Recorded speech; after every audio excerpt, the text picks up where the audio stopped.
पाहून गेलास, पण आज या वडिलांच्या मुलाच्या पोट भरण्यासाठी दुधाच्या रूपातून तू आलास. मी तुला धन्यवाद देते. आईचं आणि त्या आकाशाच्या देवाचं संभाषण सुरू होतं.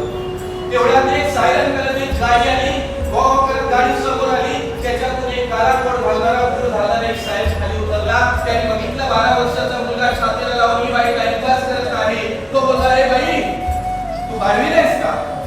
हा शब्द जेव्हा ऐकला तुम्ही आपल्या मुलाला बाजूला केला, शिरी आतोडी घेतली आणि परत दगड सोडायला सुरुवात केली. मुलगा तिथून दूर गेला. परत त्या साहेबांनी रस्त्याचं काम सुरू होतं, रस्त्याचं काम बघितलं. परत जाताना तिला काहीतरी 2 शब्द बोलला आणि तो निघून गेला. त्या साहेबांची गाडी जेव्हा निघून गेली तेव्हा त्या माईने आपल्या मुलाला शोधण्यासाठी नजर फिरवली. माझा मुलगा गेला कुठे? काल दूर बघितलं तेव्हा तो मुलगा पण सुद्धा शिरी आतोडी घेऊन दगड फोडण्याचं काहीतरी काम करत होता, दगडीवर काहीतरी काम करत होता. आईने आवाज दिला, बाळा तुम्ही काम करू नकोस रे. मी केलं, माझ्या परिवाराने केलं, तुझ्या बापाने केलं, तुला हे काम करायचं नाहीये, तू करू नको. ती चिनी हातोडी टाकून दे. मुलगा ऐकत नाही. मुलगा चिनी हातोडीने काम करत नाही. आई जवळ आली, बाला ही चिनी हातोडी सोड, तुला शिक्षण घ्यायचं आहे, तुला अधिकारी व्हायचं आहे. मुलाने काहीच ऐकलं नाही. हातोडी आणि चिनी जोरात मारली. चिनी हातोडी बाजूला काढण्यासाठी माईने हात घातला. दुसराच फटका त्या हातावर बसला. रक्ताची किंचाळी उडाली. आकाशात पूर्ण आई नावाचं मुलाच्या हातातून चिनी हातोडी गेली. मुलाने आईला मिठी मारली. आई तुला लागलं का? आई तुला लागलं का? होतंय का? मुलगा काही बोलला नाही. आई म्हणते, बाळा मला लागल्याच्या वेदना काही होत नाही. तू जे काम करत होता ते काम बघून मला खूप साऱ्या वेदना होतात रे. तुला हे काम करायचं नाहीये.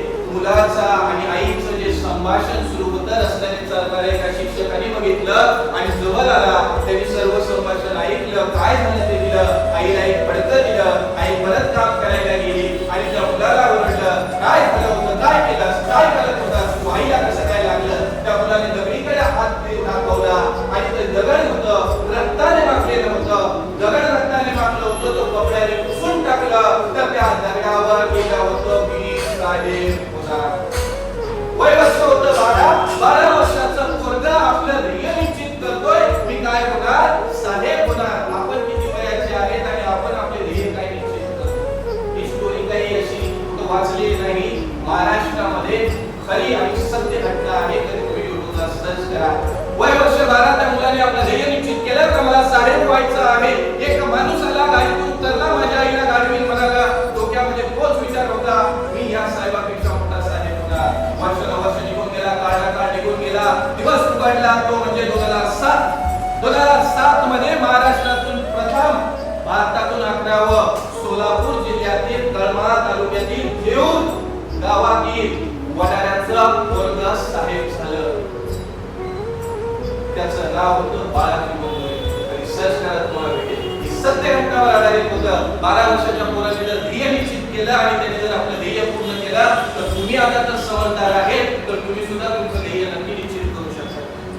आई वडील इथं बसलेले आई वडिलांना सांगणं एवढंच आहे की आयुष्यामध्ये जे काही तुमच्या मुलाचे किंवा आम्ही तुमच्या मुलासारखेच आहे, जे काही वय आहे त्या वयामध्ये चुका खूप होतात आणि होतात तर त्या चुका तुम्ही कधी त्यांना बोलून जास्त दाखवू नका. कारण आताचा जो विचारश्रेणी तुम्ही त्याच गोष्टी परत बोलला तर त्याचा माइंडसेट मजबूत होतो. त्याच्या आयुष्यातून परत ती चूक होऊ शकते. ह्या लक्षात जी चूक झाली ती थोडीशी पुढे घाला आणि तुम्ही जे सांगितलेलं आहे मला इथे पुढे करू नको, तुला जे ध्येय सांगितले ते इमानदारीने कर. कारण हे वयच असेल, या वयामध्ये चुका नक्की होतात. पण त्या चुकांना आपण जर आताच्या ऐवजी, कारण आता तुम्ही जर मार्केटमध्ये बघितलं किंवा सोशल मीडियावर न्यूज बघितलं, मुलाने असं आई फक्त त्याला नॉर्मल काहीतरी बोलली तर सोडून निघून गेला. मुलीला काहीतरी बोलली, मुलीने काहीतरी खाशीच केली. या गोष्टी आयुष्यात घडतात. मग सुद्धा होत असेल तर तुम्ही त्यांना ते पण द्या. कारण मला पोलीस भरती बघायला गेला तर पोलीस भरती तेवढी सोपी नाहीये. आयुष्यात मी सुद्धा पोलीस भरती केली. आयुष्यामध्ये काय असतं पोलीस भरती हे सांगण्यासाठी तेवढं टाइम नाही आपल्याकडे किंवा तुमच्याकडे काही नाही. पण तुम्ही तुमच्या मुलांना थोडं फ्रीडम कशासाठी द्या, क्लास करण्यासाठी द्या, ग्राउंड करण्यासाठी द्या आणि त्यांना अभ्यासासाठी थोडं फ्रीडम द्या. काहीच्या घरात काही प्रॉब्लेम असतील काय असतील, पण तुम्ही जर तुमच्या मुलाला किंवा मुलीला ज्या विश्वासाने पाठवलेलं आहे तर तिला ते ध्येय पूर्ण करण्यासाठी थोडं फ्रीडम दिली. तिला तेवढं मानसिक ते फ्रीडम द्या की माझ्या आई बाबाचा माझ्यावर विश्वास आहे, आज ना उद्या काही ना काहीतरी बदल होतो.